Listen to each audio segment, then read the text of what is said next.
Do you ever just look at the business world and feel completely exhausted by it all? I know exactly what you mean. Everywhere you turn, it's like the advice is exactly the same. Yeah. Scale faster, iterate, out-hustle the person next to you. It feels like we're all just drowning in this noise of competition. The rat race. But what if the real path to success, to building something that actually matters, required you to just abandon that race entirely? What if the shortcut wasn't about hustling harder, but thinking in a way that almost nobody else does? Exactly. And that's our focus for today. We are doing a deep dive into the powerful, and I have to say, often provocative ideas in Peter Thiel's book, 0 to 1. A truly essential text. And just for context, we're talking about the mind of a real Silicon Valley insider. I mean, co-founder of PayPal, one of the very first investors in Facebook. This is someone who genuinely believes the modern business playbook is, well, it's broken. Right. And this deep dive isn't about giving you a step-by-step manual. It's more of a challenge to almost every conventional belief you might have about success, about profit, and what innovation even looks like. It really feels like getting a private masterclass from someone who sees the world on a completely different axis. And that's our mission here, really, to pull out Yeah. the practical philosophy from the book. Thiel really forces you to ask a fundamental question about your work. Which is? Are you building something that just makes a small improvement on the world as it is? Or are you creating an entirely new world? And to figure that out, we have to start with his framework for how he defines progress itself. Exactly. Okay, so let's unpack what is really the central metaphor of the entire book. Yeah. This difference between 0 to 1 and 1 to n progress. This idea is the engine for everything else he talks about. It is. So most of the global economy, the vast majority of it, is focused on what he calls 1 to n. The n just being a number, a repeat. Right, it's horizontal progress. You're taking something that already works and you're just copying it, spreading it, maybe optimizing it a little bit. So if you take one car and you figure out how to build 100 more cars, that's 1 to n. It's imitation, it's globalization, it's doing what someone else already knows how to do. And look, 1 to n is necessary. The world needs it to function. But it never, ever creates those fundamental breakthroughs. It just refines what we already have. The real driver of the future, the stuff that leaps us all forward, is 0 to 1. This is the vertical progress. This is where you create something completely new, something that did not exist before. You invent the first car or the first really good search engine. So for anyone listening who's an entrepreneur and an innovator, why is this distinction so incredibly important for you? Because if you're operating in that 1 to n space, you are, by definition, forced to compete. You're immediately trapped in this downward spiral of price wars and smaller profit margins. So fighting over scraps. You are. Thiel's point is that the future doesn't depend on us perfecting the smartphone. It depends on creating whatever comes after the smartphone. The real opportunity is in finding that zero state and creating the one thing that solves a problem in a way no one's even thought to try. Which brings us, I think, directly to the most controversial ideas in the book.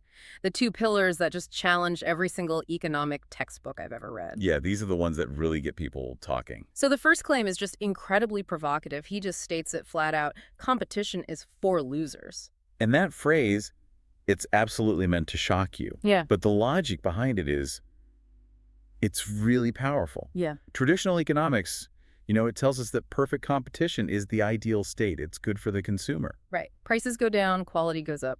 But Thiel flips that. He looks at it from the business owner's perspective and argues that competition actually destroys the potential for both profit and long-term innovation. Okay, but how does competition destroy innovation? I mean, we're always taught that it's what spurs creativity. Because it forces companies to focus outward on their rivals instead of focusing inward on their own product. Businesses get so obsessed with winning a tiny bit of market share that they just start copying each other. So they all end up looking the same. Exactly. They end up looking alike, and they burn all their resources, all their capital, just fighting for the existing market instead of dedicating that money to risky, long-term, 0 to 1 projects. So if you're competing, you're basically already admitting you're following someone else's lead. That's it. The big takeaway here is that the best businesses, they don't try to win in a crowded arena. They build a completely new arena where they're the only one playing. And we see that so perfectly with his example of Google. Google didn't win by creating a slightly better search engine than, say, Alta Vista or Lycos. It won by being so exponentially, so fundamentally better at what it did that competition just became irrelevant. The one-to-N players, they just faded away because Google was the 0-to-1 breakthrough in that space. And that idea leads right into the second and equally controversial point, why monopolies can be good. Right. And when we hear that word monopoly, we immediately think of evil corporations, predatory pricing, stifled progress. Well, I have to push back a little here, just for the listener. I mean, isn't calling for monopolies a bit politically naive? Doesn't history show us that as soon as competition vanishes, innovation slows to a crawl because the monopolist has zero incentive to get better? And that is the conventional wisdom. And you're right, it absolutely holds true for those restrictive, government-backed monopolies. But Thiel makes a really important distinction between bad monopolies, the ones that just extract value without creating anything new, and what he calls good monopolies. The ones earned through innovation. Exactly. And he argues those aren't just something to be tolerated, they are essential for progress. Essential, because they create the freedom to innovate. Precisely. Think about it. If you've created something of unprecedented value, and you've earned a temporary innovation-based monopoly, like a tech company that completely dominates a small niche, you have pricing power. And that pricing power means stability. It means you have the stability to fund years of R&D, to pay the best talent, to think about what your product looks like in 10 years, not just how you're going to beat your rival's earnings next quarter. The monopoly isn't the crime. It's the reward for a 0-to-1 success. So the goal is clear then. Create a new category, a new arena, and dominate it.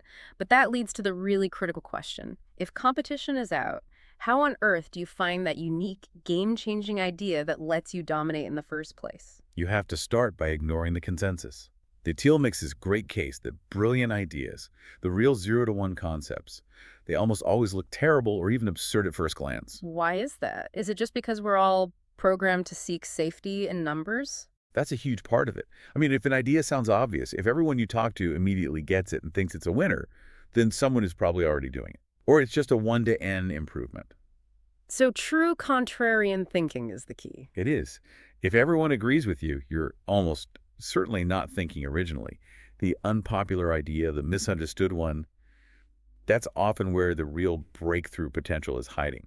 And this is where it gets really actionable for anyone listening. This whole concept of hunting for secrets. Yes. If the great ideas look bad at first, how do you even know what to build? Every great company, according to Thiel, is built around a secret. And this is such a profound concept. A secret isn't some conspiracy. It's just an important truth that very few people agree with you on, or that very few people are willing to act on. Hidden opportunities. Hidden in plain sight. And he suggests there are two types. You have secrets about nature-like undiscovered laws of physics, and then you have secrets about people, unrecognized truths about sociology, how we use technology, how we relate to each other. And the incredible value of this whole way of thinking is really captured in this single, direct question he challenges everyone with. It's the killer question of the whole book, he asks. What important truth do very few people agree with you on? That question alone is, I think, worth pausing this whole deep dive and just thinking about. It forces you to look beyond the obvious, beyond the crowded market. And if you can't answer that question, you are definitely operating in that crowded, competitive 1-to-N space. But if you can, you might have just found your secret, your path to a 0-to-1 breakthrough. Okay, let's shift focus a little. Let's say you have a secret, you have this massive contrarian vision, execution becomes everything. And Thiel argues that the who is just as important as the what. Maybe even more so. Which brings us to this crucial insight that founders matter more than the idea itself. Yes. Vision, clarity, long-term thinking, the sheer will to hold on to a difficult, unpopular secret that comes from strong individuals. It doesn't come from committees or focus groups. So the core belief is that a bad founder can ruin a great idea. But a great founder can create a great company, sometimes even from a mediocre idea. A unique, singular, maybe even eccentric founder is often necessary, precisely because that 0-to-1 idea is so fragile and counterintuitive at the beginning. You need someone with that unwavering belief to drive the execution, to give the company a long-term destiny, not just a quarterly plan. It's the difference between executing a plan and actively defining the future. And that emphasis on defining the future connects to another really critical distinction he makes between technology and globalization. Another core binary in the book. Globalization is the easy path, right? It's imitation. You're scaling and spreading ideas that already exist. If a factory works in the US, opening an identical one in Thailand is globalization. That's pure 1 to N. Technology, on the other hand, is the hard path. It's creating the new ideas. That's 0 to 1. Why is this distinction so vital? Because a world that only focuses on globalization and imitation is a world that is basically comfortable with stagnation. Real explosive progress requires technology. It requires the invention of a better, fundamentally different way of doing something. The future depends on innovation, not just replication. And that kind of invention, it requires a very specific kind of mindset, a commitment, which Thiel gives a great name to: definite optimism. Definite optimism. Okay, that sounds a little like just a positive spin on blind hope, but it's much more structured than that, isn't it? Oh, absolutely. It's not a fuzzy feeling that the future will be better. That's indefinite optimism, where you just sort of wait passively for things to improve. It's just hoping for the best. Right. Definite optimism is actively believing the future will be better and having a concrete, well-designed plan to make it so. It requires long-term thinking, the confidence to execute complex, multi-stage projects. It's the polar opposite of the move fast and break things startup culture. So definite optimism would affect everything, from who you hire to how you design your product. You're building for a predefined, better future, not just reacting to whatever the market does this quarter. Precisely. It is the willingness to plan to win, not just hope you don't lose. Because if you're pursuing a secret, if you're building a 0 to 1 breakthrough, your success can't be an accident. Vision without execution is just fantasy. Exactly. So as we start to wrap up looking at the strengths of this whole deep dive, it's clear the real value comes from forcing us to reset our strategic clocks. It's philosophical foundation, really. It is. It's built on contrarian thinking and this fiercely long-term mindset. But we should be balanced here. As our sources point out, the book definitely has its limitations. It's not an operating manual, that's for sure. And it has an extremely heavy tech and Silicon Valley bias. Right. While the principles, finding a secret, avoiding competition, those are universal. The application can feel a bit foreign, maybe even elitist if you're running a small, traditional, non-tech business. Yeah, the scale and the type of monopoly he discusses isn't for everyone.